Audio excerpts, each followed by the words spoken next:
решением в отношении России. Он мужественно выдерживает это давление уже.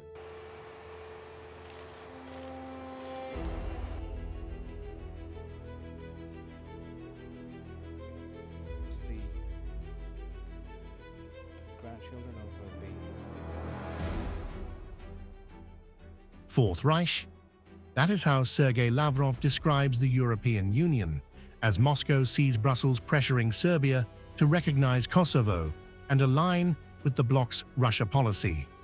But this is not just another Kremlin attack on Brussels, because in the same interview, Lavrov connects the EU's pressure, Germany's military ambitions, and Western backing for Ukraine into a much bigger confrontation with Russia.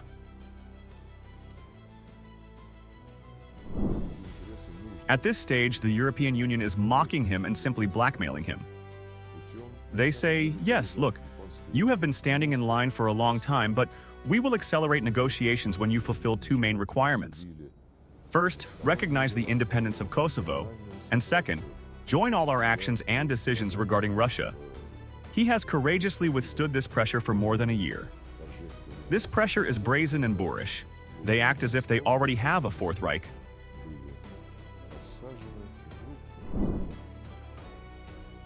And then Lavrov turns to Germany. Berlin wants to become Europe's leading military power again, and that one word becomes the center of Moscow's warning. Because for Russia, Germany's military rise cannot be separated from the history of the last century. And Lavrov goes straight for the historical nerve.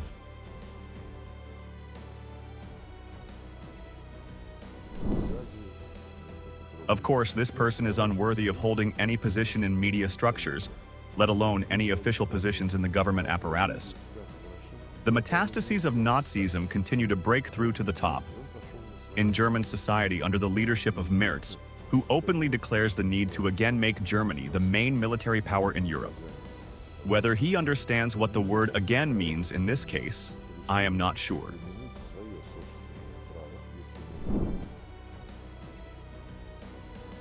And that again is doing a lot of work here, because Germany is not only rebuilding its military, it is also one of the key European powers backing Ukraine. So in Moscow's framing, Berlin's military build-up and the war in Ukraine are increasingly part of the same picture. And Lavrov's warning to the West is blunt. Russia says it will hit what it sees as the machinery keeping Kyiv's war effort alive.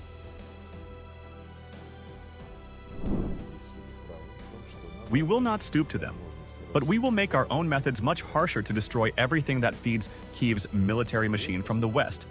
And we are already doing this, and they are already starting to groan. And it is no coincidence that more and more voices from different parts of our shared space are calling to stop immediately. That will not work. We need to stop when there is a long-term, reliable, sustainable settlement.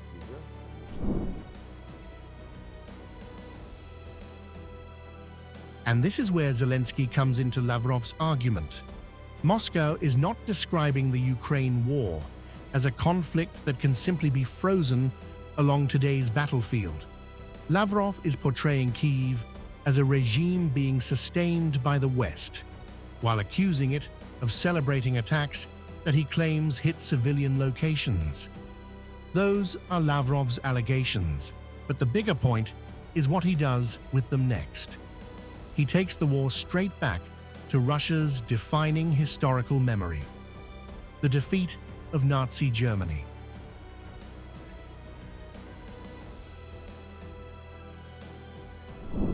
Moreover, after every such terrorist act, representatives of the regime proudly boast on social networks and other resources about how great it was that they struck a beach, a dormitory where girls were studying, teachers, and other strictly civilian objects.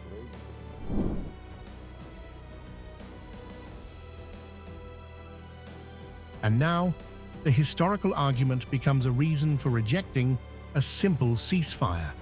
Lavrov says stopping at the current line of contact would mean, in Russia's telling, allowing the sacrifice of the generations that defeated Nazism to be erased.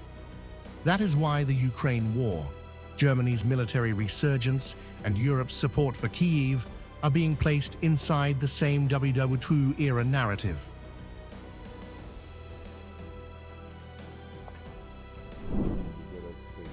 If we suddenly stopped now at the line of contact, we would, in essence, allow the feet of our grandfathers and great-grandfathers who defeated Nazism to be erased.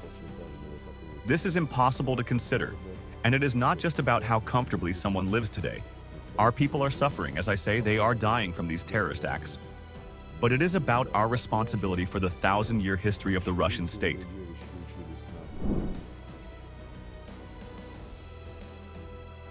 So, look at the picture Lavrov is painting. The EU is behaving, in his words, like a Fourth Reich. Germany wants to become Europe's military power again. And Ukraine, backed by that West, is being presented as the front line of a much bigger confrontation with Russia. But beneath all the World War II rhetoric is a very present-day warning. Moscow is saying, no freeze, no return to the current line, and no easy way out, until Russia sees what Lavrov calls a long-term, reliable, and sustainable settlement. And until then, Russia's methods, he warns, will get much harsher